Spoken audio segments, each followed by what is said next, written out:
నమస్తే HCV news కు స్వాగతం. నా పేరు రజిత. ముందుగా ముఖ్యాంశాలు.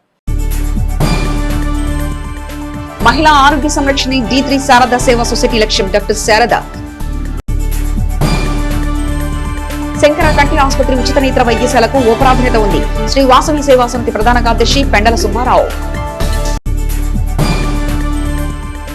దాసకుటి ఆశ్రమంలో పూర్ణాహుతితో ముగిసిన త్రైహిక దీక్ష దత్తహోమ కర్తృవు శ్రీ సీతారామదాస స్వామి. మారుతున్న ఆహారపు అలవాట్ల క్రమంలో మహిళా ఆరోగ్య విషయంలో అశ్రద్ధ అనర్థదాయకమని, క్యాన్సర్ వంటి ప్రాణాంతక వ్యాధులను ముందుగా గుర్తించి తగు వైద్య సేవలు అందించడం లక్ష్యంగా D3 శారదా సర్వీసెస్ సొసైటీ గత 35 ఏళ్లుగా పనిచేస్తుందని డాక్టర్ శారదా పేర్కొన్నారు. మండలంలోని మల్లెపాడు గ్రామంలో ఆదివారం D3 శారదా సర్వీసెస్ సొసైటీ ఆధ్వర్యంలో మహిళలకు ఉచిత వైద్య శిబిరం నిర్వహించారు. రాజేంద్ర ప్రసాద్, డేవిడ్, చంద్రశేఖర్ మిత్రమండలి తోడ్పాటుతో ఏర్పాటు చేసిన వైద్య శిబిరంలో డాక్టర్ శారదా మహిళలకు ఉచిత వైద్య సేవలు అందించారు. కేవలం రక్త పరీక్షలకు పరిమితం చేయక భవిష్యత్తులో ఎటువంటి వ్యాధులు వచ్చే అవకాశం ఉందో ముందే గుర్తించి వాటికి ఎటువంటి వైద్య సేవలు అవసరమో అటువంటి వైద్య సేవలు అందించేందుకు వీలుగా వైద్య పరీక్షలు నిర్వహించారు. కార్యక్రమాన్ని ఉద్దేశించి డాక్టర్ శారదా మాట్లాడుతూ క్యాన్సర్ వంటి ప్రాణాంతక వ్యాధి మహిళలతో తక్కువగా చూస్తామని, అటువంటి అనారోగ్య సమస్యను ముందుగా గుర్తించి ప్రాథమిక దశలోనే వ్యాధిని నియంత్రించే వైద్య సేవలను అందించే లక్ష్యంతో D3 శారదా సర్వీసెస్ సొసైటీ సేవా దృక్పథంతో ఓ కార్యాచరణగా పనిచేస్తున్నట్లు తెలిపారు. ఈ సందర్భంగా మహిళలకు మెరుగైన వైద్య సేవలు అందించే వైద్య పరీక్షలకు ప్రాధాన్యత కల్పించిన డాక్టర్ శారదాను నిర్వాహకులు సత్కరించారు. 80 మంది మహిళలు వివిధ రకాల వైద్య పరీక్షలను వినియోగించుకున్నారు. ప్రతి వార్డులను D3 శారదా సర్వీసెస్ సొసైటీ ద్వారా మహిళా ఆరోగ్యం లక్ష్యంగా వైద్య సేవలను కొనసాగించనున్నట్లు డాక్టర్ శారదా తెలిపారు. వినూత్నంగా ఈ క్యాంప్స్ అనేవి D3 శారదా సర్వీస్ సొసైటీ తరఫు నుంచి మనం ప్రారంభించి 35 ఏళ్ళు అయిపోతుంది. ఈ క్యాంపు నందు మేం చేసేది ఏంటి అని అంటే వీళ్ళకి అంతా కూడా మాస్టర్ హెల్త్ చెకప్ లాగా మహిళలందరికీ కూడా అంటే రొటీన్ రక్త పరీక్షలే కాకుండా వాళ్ళకి బ్రెస్ట్ ఎగ్జామినేషను, అలాగే అల్ట్రాసౌండ్ అబ్డమిన్ అనివ్వండి, లేకపోతే ట్రాన్స్విజనల్ సోనోగ్రాము, వీటన్నిటి ద్వారా వారికి రాబోయే జబ్బులు ఏంటి ఉన్నాయి అనేది మనం కొంచెం ప్రెడిక్ట్ చేసి కనుక్కొని వారిని కనుక్కోగానే వారికి చెప్పటమే కాదండి, వారిని మేము దత్తత తీసుకున్నట్టుగా ప్రతి ఒక్కరికి కూడా అంటే మైనర్ సర్జరీస్ అవసరం అవుతుందా, మేజర్ అవసరం అవుతుందా, మా పరిధిలో వారిని ఏమేమి ట్రీట్మెంట్ ఇవ్వగలుగుతాము, అలాగే గవర్నమెంట్ రీసోర్సెస్ వారికి ఎలా అందించాలి అనేది చేస్తున్నామండి. స్టాండర్డ్గా ఆ మహిళలకు వచ్చే జబ్బుని మనం గుర్తించి నీ చెల్లైనా ఒకటే, నా తల్లైనా ఒకటే, నీ చెల్లైనా ఒకటే, నా చెల్లి ఒకటే అని చెప్పేసేసేసి అది కాదయ్యా మొత్తం 10 టెస్టులు ఉంటాయి, ఆ టెస్టులు చేస్తే కానీ మనం ఆ లేడీకి ఉన్న సమస్య అనేది ఏంటో మనం కనుక్కోగలిగితే మన ఇంట్లో ఒక దీపం అంటే ఇంట్లో ఒక మహిళను, ఆ మహిళకి మనం ఏ రోగం రాకుండా చూసుకుంటేనే మన బాధ్యత అని మాకు చాలా ధైర్యం చెప్పి ఆ క్యాంపుకి అయితే నాకు ఇష్టం లేదు, ఈ క్యాంపుకి అయితే నేను రాగలుగుతాను అని అంది. అట్లనే మన రాజేంద్ర ప్రసాద్ గారు, చంద్రశేఖర్ గారు, అన్నయ్య లోకయ్య, అన్నయ్య అఖిలు, మేమందరం కలిసి దీన్ని మోడలేషన్ చేసుకొని ప్రతి ఒక్క ఇంటికి వెళ్ళి మాకు సాధ్యమైన మట్టుకి చెప్పి ప్రతి ఒక్క మహిళని ఈ ఊరిలో 540 మంది మహిళలు ఉన్నారు. ఇప్పుడు ప్రస్తుతానికి ఒక 80 మంది వరకు కూర్చగలిగాము. ఇంకా నెక్స్ట్ మేడం గారు మాకు మళ్ళీ సమయం ఇస్తే వాళ్ళని కూడా తీసుకొచ్చి స్వచ్ఛందంగా ప్రతి ఒక్క మహిళకు వైద్యం అందాలి. థైరాయిడ్, బీపీ, షుగరు, మరి కిడ్నీ ఫంక్షనింగు, హార్ట్ ఫంక్షనింగు, ఇటువంటి పరీక్షలన్నీ కూడా దరిదాపుగా ఒక ప్రతి మనిషికి 4-5 వేలు ఖర్చు చేసినటువంటి పరీక్షలను కూడా ఉచితంగా చేశారు. మరి వారికి మేము ఎంతో కృతజ్ఞులు. మా గ్రామ తరపున వారికి మేము కృతజ్ఞత జరుపుతున్నాం. గ్రామంలో ఉన్న ప్రతి మహిళకు కూడా డిసీజ్ ఫ్రీ కావాలని, రాబోయే కాలంలో కూడా ఏమైనా వారికి వ్యాధులు వచ్చే అవకాశం ఉంటే దాన్ని కూడా వారు ముందుగానే గ్రహించి వారికి తగు సూచనలు చేస్తూ ఉన్నారు. శంకర కంటి ఆసుపత్రి వైద్య సేవలు దేశవ్యాప్తంగా ఒక గుర్తింపు ఉందని, తమ సంస్థ చేపట్టే ఉచిత నేత్ర వైద్య సేవలను వారి ద్వారానే ఇప్పటివరకు నిర్వహిస్తున్నామని, 10,000 మందికి పైగా కంటి ఆపరేషన్లు చేయించామని శ్రీ వాసవి సేవా సమితి ప్రధాన కార్యదర్శి పెండ్యాల సుబ్బారావు పేర్కొన్నారు. స్థానిక ఆర్టీసీ డిపో సమీపంలో గల వైశ్య విద్యానిధి హాస్టల్ ప్రాంగణంలో ఆదివారం ఉచిత కంటి వైద్య శిబిరాన్ని నిర్వహించారు. శ్రీ వాసవి సేవా సమితి తెనాలి, జిల్లా అంధత్వ నివారణ సంస్థ గుంటూరు, శంకర కంటి ఆసుపత్రి పెదకాకని సంయుక్త ఆధ్వర్యంలో ఏర్పాటు చేసిన వైద్య శిబిరానికి మంచి స్పందన లభించింది. తెనాలి పరిసర గ్రామాల నుంచి వందలాది మంది వృద్ధులు నేత్ర వైద్య పరీక్షలు చేయించుకునేందుకు తరలివచ్చారు. వైద్య పరీక్షల అనంతరం ఆపరేషన్ అవసరమైన వారికి పెదకాకాని శంకర కంటి ఆసుపత్రికి తీసుకెళ్లి ఉచితంగా IOL ఆపరేషన్ నిర్వహించనున్నట్లు వాసవి సేవా సమితి ప్రధాన కార్యదర్శి పెండ్యాల సుబ్బారావు మీడియాకు తెలిపారు. శంకర కంటి ఆసుపత్రి వైద్యులు కంటి పరీక్షలు చేశారు. కార్యక్రమాన్ని వాసవి సేవా సమితి సభ్యులు పర్యవేక్షించారు. ఈ కార్యక్రమంలో వాసవి సేవా సమితి అధ్యక్షులు వరద వెంకటశేషగిరిరావు, కోశాధికారి గ్రంథి సేతు మాధవరావు, శంకర కంటి ఆసుపత్రి సిబ్బంది పాల్గొన్నారు. దాదాపు 300 దగ్గర పైన పేషెంట్లు వచ్చారు. కాబట్టి ప్రతి సంవత్సరం కూడా ఈ వాసవి సేవా సంస్థ ఆధ్వర్యంలో శంకర్ కంటి ఆసుపత్రి ఆధ్వర్యంలో దాదాపు ఇప్పటికీ 10,000 పైన ఆపరేషన్ చేయడం జరిగింది. ప్రతి ఒక్కరు కూడా ఎవరు కూడా మాకు ఈ కన్ను రిమార్క్ వచ్చిందని చెప్పడం కానీ, బాగలేదని చెప్పడం కానీ, నీరు గారుతుందని చెప్పడం ఎవరు కూడా మాకు ఇంతవరకు ఇన్ఫర్మేషన్ ఇవ్వలేదు. కాబట్టి ఆంధ్ర రాష్ట్రంలో కానీ, చెన్నైలో కానీ, బెంగళూరులో కానీ ఈ శంకర్ కంటి ఆసుపత్రి చాలా పెద్ద గొప్ప హాస్పిటల్. ఈ హాస్పిటల్లో ఎవరు చేయించుకున్నా కానీ ఇబ్బంది పడే అవకాశం ఉండదని ఈ యొక్క హాస్పిటల్ ద్వారానే మేము ప్రతి సంవత్సరం కూడా ఆపరేషన్ చేస్తున్నామని చెప్పేసి ఎవరిని తెలియజేస్తున్నాం. ఈరోజు సుమారు 350 వైద్యులకు ఓపీ వచ్చింది. వాళ్ళందరినీ డాక్టర్ గారు కంటి పరీక్షలు, బీపీ, షుగరు ఇవన్నీ టెస్టులు చేస్తున్నారు. మధ్యాహ్నం 1:30కి ఎంతమంది సెలెక్ట్ అయ్యే తెలుస్తుంది. వారిని నెంబర్ల వారీగా బస్సులో భాగాన్ని పంపించి ఆపరేషన్ నిర్వహించి మళ్ళీ తీసుకొచ్చి మన ఇదే ప్రాంగణంలో తీసుకురావడం జరుగుతుంది. మైసూరు దత్తపీఠం వ్యవస్థాపకులు శ్రీ గణపతి సచ్చిదానంద స్వామీజీ సంకల్పం మేరకు నవకోటి దత్తహోమ పూజల్లో భాగంగా అష్టమకోటి దత్తహోమ కత్రులో కొంత భాగం దాసుపూటి ఆశ్రమంలో నిర్వహించిన పూర్ణాహుతి కార్యక్రమంలో పరిసమాప్తమైంది. మండలంలోని అంగళకుదురు గ్రామంలో వెంచేసి ఉన్న శ్రీ వాసుదాస స్వామి పరంపర దాసకూటి ఆశ్రమ ప్రాంగణంలో ఆశ్రమ పీఠాధిపతి శ్రీ సీతారామదాస స్వామి పర్యవేక్షణలో ఈ నెల 10వ తేదీ నుండి మైసూరు దత్తపీఠం పీఠాధిపతుల ఆదేశాల మేరకు శ్రీ గణపతి సచ్చిదానంద స్వామిజీ శిష్య బృందం త్రయాహ్నికా దీక్షగా నిర్వహించిన దత్తాత్రేయ హోమకత్రువు 3వ రోజు అయిన ఆదివారం మధ్యాహ్నం నిర్వహించిన పూర్ణాహుతి కార్యక్రమంతో అష్టమకోటి దత్త హోమంలో కొంత భాగం పూర్తయినట్లు ఆశ్రమ పీఠాధిపతి శ్రీ సీతారామదాస స్వామి తెలిపారు. కార్యక్రమంలో విశేషంగా వివిధ ప్రాంతాల నుంచి వచ్చిన యజ్ఞిక బ్రాహ్మణులు, గ్రామంలోని భక్తులు పాల్గొన్నారు. ఆంధ్ర వాల్మీకి గురించి మీకు అందరికీ తెలిసిందే. వాల్మీకి రామాయణం 24,000 శ్లోకాలకి 24,000 పద్యాలు అర్ధతార్పణతో విశేషార్థంగా రచించి ఒంటిమిట్ట కోదనాంశ అంకితం ఇచ్చారు. టెంకాయ చిప్ప ద్వారా 1920-24 ప్రాంతాల్లో భిక్షాటన చేసి ఒంటిమిట్ట దేవాలయాన్ని పునరుద్ధరించారు. అక్కడి నుంచి నడిగడ్డ పాలు వచ్చారు. దాసే స్వామివారు అంగళకుదురు విచ్చేసి 1958 మహాసామ్రాజ్య పట్టాభిషేకం చేశారు.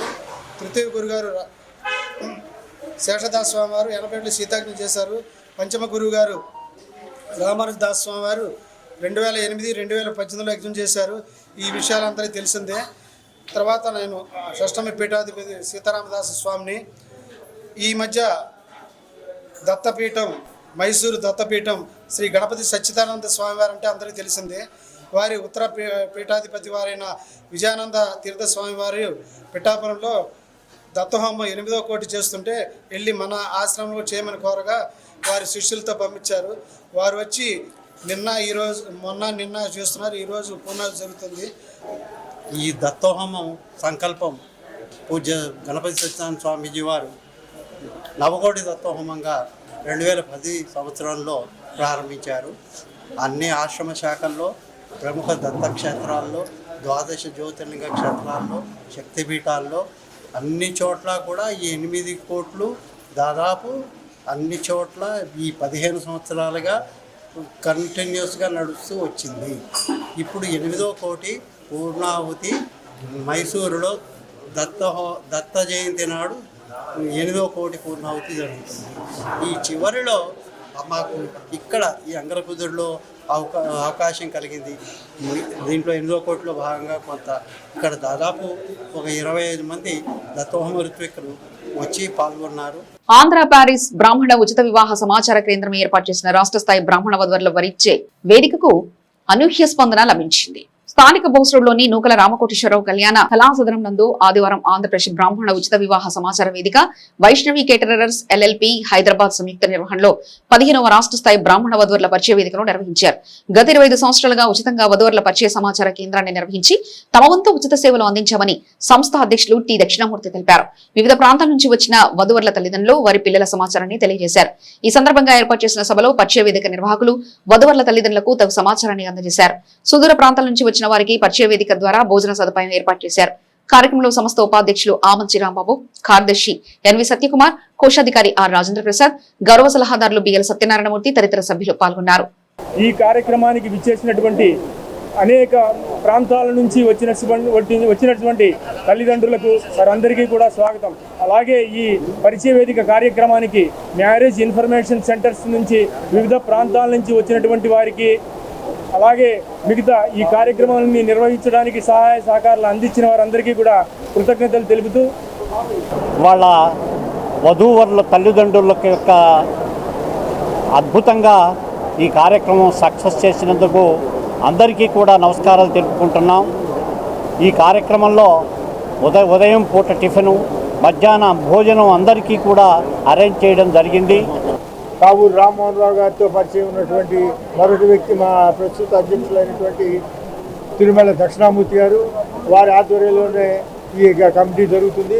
తర్వాత మా యొక్క ప్రధాన కార్యదర్శి అయినటువంటి ఎన్ సత్యకుమార్ గారు, వారి ఆధ్వర్యంలో దాదాపు 5-6 సంవత్సరాల నుంచి నిర్విరామంగా జరుగుతోంది. అక్కడి నుంచి ఈ కార్యక్రమానికి ఈ రోజు జరిగిన దానికి ఎంతోమంది అనేటువంటి మా యొక్క మిత్రులందరూ కూడా ఆర్థిక సహాయ సహకారాలు అందించారు. ఆర్థిక సహాయ సహకారాలు అందించినటువంటి మా మిత్ర బృందాన్ని అందరికీ కూడా ధన్యవాదాలు తెలియజేస్తూ రాబోయే భావితరాలను తీర్చిదిద్దే గురుతర బాధ్యత ఉపాధ్యాయులేనని మాజీ మంత్రి వేమూరు శాసనసభ్యులు నక్కా ఆనందబాబు అన్నారు. వేమూరు నియోజకవర్గ పరిధిలో మెగా డిఎస్సీ ద్వారా ఉపాధ్యాయ పోస్టులకు ఎంపికైన 60 మందిని ఆదివారం వేమూరు మండల పరిషత్ కార్యాలయంలోని సమావేశ మందిరం నందు అభినందన సభ ఏర్పాటు చేసి ఘనంగా సత్కరించారు. నూతనంగా ఎంపికైన ఉపాధ్యాయులను ఘనంగా ఎమ్మెల్యే ఆనంద్ బాబు సన్మానించారు. ఈ సందర్భంగా ఆయన మాట్లాడుతూ ముఖ్యమంత్రి చంద్రబాబు నాయుడు నేతృత్వంలో ఇప్పటివరకు అనేక పర్యాయాలు డిఎస్సీలు నిర్వహించామని, నూతనంగా ఎంపికైన ఉపాధ్యాయులందరూ విద్యార్థులకు స్ఫూర్తిగా నిలవనున్నారు. మెగా డిఎస్సీ కోసం లోకేష్ ఒక తపస్సే చేశారని, విద్యాశాఖ మంత్రి నారా లోకేష్ విద్యా వ్యవస్థలో అనేక సంస్కరణలు, సమూల మార్పులు తీసుకొచ్చారని, కోర్టులో కేసులున్నప్పటికీ కూటమి ప్రభుత్వం పట్టుదలతో అన్ని క్లియర్ చేసుకుని డిఎస్సీ ద్వారా ఈ ప్రక్రియ సజావుగా చేపట్టిందన్నారు. వైసీపీ ప్రభుత్వ హయాంలో ఒక్క డిఎస్సీ కూడా నిర్వహించలేదని, మెగా డిఎస్సీ కోసం మంత్రి లోకేష్ ఎంతో కష్టపడ్డారన్నారు. కార్యక్రమంలో వేమూరు వ్యవసాయ market yard chairperson Gottipati Purnakumari, market yard మాజీ chairman Jonnalagadda Vijayababu, vice chairman Amsetti Kishore, మాజీ MP Pilli Muralikrishna, doctor Kanagala Madhusudan Prasad, Janasena party Vemuru నియోజకవర్గ సమన్వయకర్త ఉషా రాజేష్, టీడీపీ నాయకులు కొత్తపల్లి రవీంద్రబాబు, గాజుల వెంకట సుబ్బయ్య, వాకా శేషబాబు, తమ్మా శివారెడ్డి, కొల్లూరు నాగశ్రీధర్, వేల్పుల రవిప్రసాద్, 5 మండలాల విద్యాశాఖ అధికారులు తదితరులు పాల్గొన్నారు. టీచర్లందరూ ఈ రోజు పనిచేస్తున్నటువంటి టీచర్లు దగ్గర రాష్ట్రంలో 3 లక్షల మంది ఉంటే ఇంకా రిటైర్మెంట్ దగ్గర ఉన్నాడు. అందులో 1,50,000 మంది తెలుగుదేశం పార్టీ ప్రభుత్వ అధికారంలో ఉన్నప్పుడు నియామకం అయినటువంటి ఉపాధ్యాయులే ఇవాళ టీచర్లుగా పిల్లలకి పాఠాలు విద్యాబుద్ధులు నేర్పిస్తున్నారు అనేది యథార్థం అని చెప్పి మీకు తెలియజేస్తున్నా. మీరు ఈరోజు ఒక మంచి గౌరవప్రదమైనటువంటి ఉద్యోగం, టీచర్ నోబెల్ ప్రొఫెషన్ మీకు. ఎందుకంటే భావి తరాలకి భవిష్యత్తు చూపించేటటువంటి వృత్తిలోకి మీరు వెళ్ళబోతా ఉన్నారు. అన్ని ఉద్యోగాల కంటే వృత్తుల కంటే టీచర్ అనేది చాలా సమాజంలో చాలా గౌరవప్రదమైనటువంటి వృత్తి. అటువంటి వృత్తి మీరు ఎంపిక చేసుకొని అది టెట్ ద్వారా కానీ లేదు బిఎడ్ కానీ ఇవన్నీ చదువుకొని మీరు ఎదురు చూస్తూ ఉంటే ఈరోజు 16,347 పోస్టులు ఒకేసారి మొట్టమొదటి సంతకం పెట్టి మీకు ఈ ప్రభుత్వం మీకు ఉద్యోగాలు ఇచ్చిందని చెప్పి నేను తెలియజేస్తా ఉన్నాను. ఈ డిఎస్సీ రావడానికి కూడా అనేక రకాల ప్రయత్నం చేశాడు జగన్మోహన్ రెడ్డి. 5 ఏళ్ళు నిర్వహించాడా డిఎస్సీ? ఎందుకు ఇవ్వలేదు ఉద్యోగాలు నేను అడుగుతున్నా. కాంపిటేటివ్ ఎగ్జామ్ పోటీ పరీక్షలకు అటెండ్ అయిన వాళ్ళు 1,00,000 మంది ఉండొచ్చు, 2 లక్షల మంది ఉండొచ్చు. కానీ ఉద్యోగాలు అనేవి అవకాశాలు అనేవి లిమిటెడ్గా ఉంటాయి. 16,347కి దగ్గర 2 లక్షల మంది పోటీ పెడితే మిగిలిన 16,000 మంది సెలెక్ట్ అవుతారు. మిగిలిన వెనక్కి వెళ్ళిపోతారు ఆటోమేటిక్గా. ప్రతిభ ఆధారంగా ఇప్పుడు ఎవరి సిఫార్సు లేకుండా మీ ప్రతిభ ఆధారంగా మీకు ఉద్యోగాలు వచ్చినాయి. అవును కదా? రాగాళ్ళు 10 మందిని అడ్డం పెట్టుకొని జగన్మోహన్ రెడ్డి దగ్గర తీసుకుపోయి ఇంకొకటి తీసుకుపోయి సక్రమంగా జరగలేదు, దీన్ని క్యాన్సిల్ చేయాలని చెప్పి ఇటీవల కూడా 4 రోజుల క్రితం కూడా వార్త చూసాను. నవ్వొచ్చింది నాకు. అఫిషియల్గా ఖాళీలన్నీ పూర్తి చేసి ఈ స్టూడెంట్స్కి ఈక్వల్గా టీచర్స్ని ఇవ్వాలి కదా. టీచర్ల ఖాళీలు భర్తీ చేయకుండా నువ్వు స్కూళ్ళకి రంగులు ఎత్తి కమిషన్లు తట్టుకున్నావు తప్ప పిల్లలు కొరిగేది ఏంటంటే ఇచ్చేసాడు జగన్మోహన్ రెడ్డి. ఇంగ్లీష్ మీడియం పెడతాను అది ఇది అని చెప్పాడు. నువ్వు పేదగా తెలుగు మీడియం ఇంగ్లీష్ మీడియం పెట్టాడు, వాటిని బోధించడానికి టీచర్ లేదు. టీచర్లు పెట్టకుండా అసలు పిల్లలకి ఏం చెప్తున్నారు విద్యాబుద్ధులు? ఈ విధంగా విద్యా వ్యవస్థ అంతా నాశనం చేశాడు. అందులో ముఖ్యంగా ఆడపిల్లలు ఉన్నారు. మీకు ఇందులో రిజర్వేషన్ సౌకర్యం తీసుకొచ్చింది కూడా తెలుగుదేశం ప్రభుత్వం హయాంలోనే. ఉద్యోగాల్లో కానీ రాజకీయాల్లో స్థానిక సంస్థల ఎన్నికల్లో కానీ మహిళలకు రిజర్వేషన్ తీసుకొచ్చింది కూడా తెలుగుదేశం పార్టీ అనేది మీరు గమనించాలి. ఇలా టీచర్ వృత్తి గురించి మీకు ప్రత్యేకంగా మీరు తెలుసుకోవాల్సింది, మీరు ఒక మంచి ప్రొఫెషన్కి మీరు ఎంపికయ్యారు. మీకు ఇచ్చే ఉద్యోగం ఎక్కడన్నా కానీ చిత్తశుద్ధితో పనిచేయండి. నేను 2014 డేస్లో సెలెక్ట్ అయ్యాను. మా మేడం గారు ప్రస్తుతం మెగా డిఎస్సీలో మేడం గారు అనేది దీంట్లో ఉద్యోగం సాధించడం జరిగిందండి. మనందరూ కూడా ఇక్కడ ఉన్న వాళ్ళందరూ కూడా కేవలం మన ప్రతిపాదనగా ఏ గవర్నమెంట్ అయితే ఉంది, మేము రాసాము, ఎగ్జామ్ మాకు వచ్చింది అనే భావనలో ఉంటే అది పొరపాటండి. ఎందుకంటే మనకి ఈ అవకాశం ఇచ్చారు. ఈ అవకాశం అనేది ఎప్పుడు ఈ ఖాళీలు 2018 నుంచే ఖాళీలు ఉన్నాయి, 2016 కూడా కొన్ని ఖాళీలు ఉన్నాయి. ఆ ఖాళీల్లో మీరు ఇప్పుడు భర్తీ అవుతున్నారంటే కేవలం ఈ డిఎస్సిని సక్రమంగా నిర్వహించి ఈ డిఎస్సిని మీకు అందించినటువంటి గవర్నమెంట్ది అని అందరూ కూడా మర్చిపోకుండా ఉండాలని చెప్పేసి నేను చెప్పవచ్చున్నానండి. కేవలం ఈ నోటిఫికేషన్ని బాగా వస్తే జాబ్ వస్తుంది అనే నినాదాన్ని నిలబెట్టినందుకు మన గవర్నమెంట్కి మనం ఎంత కృతజ్ఞతగా ఉండాలని చెప్పేసి నేను భావిస్తున్నానండి. ఈ 5 years 7 years నుంచి ఖాళీగానే ఉన్నాను. చాలా సార్లు డీవియేట్ అయ్యి పక్క వేరే ఎగ్జామ్స్ కూడా ప్రిపేర్ అయిన సందర్భాలు ఉన్నాయి. ఫైనల్గా చంద్రబాబు గారు వచ్చిన తర్వాత డిఎస్సి ఇచ్చి డిఎస్సిలో జాబ్ కొట్టాను. చాలా ఆనందంగా ఉంది. అలాగే గత 7 ఏళ్ళ నుంచి వెయిట్ చేస్తూనే ఉన్నాను. ఎక్కడ నాకు టీచింగ్ ప్రొఫెషన్ అంటే చాలా ఇంట్రెస్ట్. నేను ఈ 7 ఏళ్ళ నుంచి వెయిట్ చేస్తూ ఇక కుదరదని చెప్పి యాక్సెంచర్లో సాఫ్ట్వేర్ ఎంప్లాయీగా సెటిల్ అయ్యాను. బట్ నాకు టీచింగ్ మీద ఇంట్రెస్ట్ ఇప్పుడు కూటమి ప్రభుత్వం విడుదల చేసినటువంటి మెగా డిఎస్సి ద్వారా సెలెక్ట్ అయినందువల్ల చాలా సంతోషంగా ఉంది. తిరిగి మన రాష్ట్రానికి మళ్ళీ తిరిగి వచ్చినందుకు మొత్తం మీద ఈ వేమూరులో 60 పోస్టులు సెలెక్ట్ అయితే ఐలవరంలోనే ఒక 13 పోస్టుల వరకు సెలెక్ట్ అయ్యాం.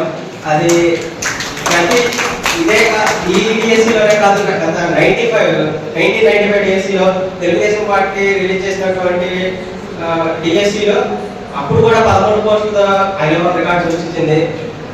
రాష్ట్రంలోని కార్పొరేట్ వైద్యశాలలకు ఆరోగ్యశ్రీ పెండింగ్ బకాయిలను కూటమి ప్రభుత్వం తక్షణమే చెల్లించాలని వైఎస్ఆర్ కాంగ్రెస్ పార్టీ మాయాట్ సెల్ నాయకులు షేక్ సుబానీ డిమాండ్ చేశారు. ఆదివారం సాయంత్రం దుగ్గిరాల్లో షేక్ సుబానీ మీడియాతో మాట్లాడారు. పేదల వైద్యానికి సంబంధించి ఆరోగ్యశ్రీ బకాయిలను పెండింగ్లో పెట్టడం తగదని అన్నారు. రాష్ట్ర ప్రభుత్వం సూపర్ స్పెషాలిటీ ఆసుపత్రులకు చెల్లించాల్సిన వేల కోట్ల రూపాయల బకాయిలను నిలిపివేయడంతో ఆరోగ్యశ్రీ సేవలు నిలిచిపోయాయని, దీంతో ప్రజలకు ఉచిత వైద్యం అందక ప్రాణాలు పోతున్నాయని ఆవేదన వ్యక్తం చేశారు. ఆరోగ్యశ్రీ పేరు చెబితే ముందుగా గుర్తుకొచ్చేది పేదల పెన్నిధి దివంగత ముఖ్యమంత్రి డాక్టర్ వైఎస్ రాజశేఖరుడని, ఆయన అమలు చేసిన ఆరోగ్యశ్రీ పథకం ద్వారా ఉచితంగా ఎన్నో పేద కుటుంబాలు కార్పొరేట్ వైద్యాన్ని పొందాయని అన్నారు. రాష్ట్ర ప్రభుత్వం సూపర్ స్పెషాలిటీ ఆసుపత్రులకు చెల్లించాల్సిన సుమారు 3,000 కోట్ల బకాయిలను నిలిపివేయడంతో ఆరోగ్యశ్రీ సేవలు నిలిపివేశారు. దీంతో ప్రజలు ఉచిత వైద్యం అందగా ప్రాణాలు పోతున్నాయి. ఆరోగ్యశ్రీ పేరు చెబితే ముందుగా గుర్తుకు వచ్చేది పేదల పెన్నిధి దివంగత ముఖ్యమంత్రి డాక్టర్ వైఎస్ రాజశేఖర రెడ్డి గారు. ఆయన అమలు చేసిన ఆరోగ్యశ్రీ పథకం ద్వారా ఉచితంగా ఎన్నో పేద కుటుంబాలు కార్పొరేట్ వైద్యాన్ని పొందాయి. గతంలో ఎన్నడూ లేని విధంగా ఆరోగ్యశ్రీ ద్వారా పేదలకు ఉచిత వైద్యం అందిస్తున్న నెట్వర్క్ ఆసుపత్రులు వెళ్తా ఆరోగ్యశ్రీపై వైద్యం చేయలేమని బోర్డులు ఏర్పాటు చేయడం శోచనీయం. బులెటిన్ ముగించే ముందు ముఖ్యాంశాలు మరోసారి చూద్దాం. మహిళా ఆరోగ్య సంరక్షణ D3 శారదా సేవా సొసైటీ లక్ష్యం. డాక్టర్ శారదా. శంకర కంటి ఆసుపత్రి ఉచిత నేత్ర వైద్యశాలకు ఓ ప్రాధాన్యత ఉంది. శ్రీ వాసవి సేవా సమితి ప్రధాన కార్యదర్శి పెండల సుబ్బారావు. దాసకుటి ఆశ్రమంలో పూర్ణాహుతితో ముగిసిన త్రైహిక దీక్ష దత్తహోమ కర్తృవు శ్రీ సీతారామదాస స్వామి. ఇవి ఇప్పటివరకున్న అప్డేట్స్. మరో బులెటిన్లో మళ్ళీ కలుసుకుందాం. అంతవరకు చూస్తూనే ఉండండి హెచ్సివి న్యూస్.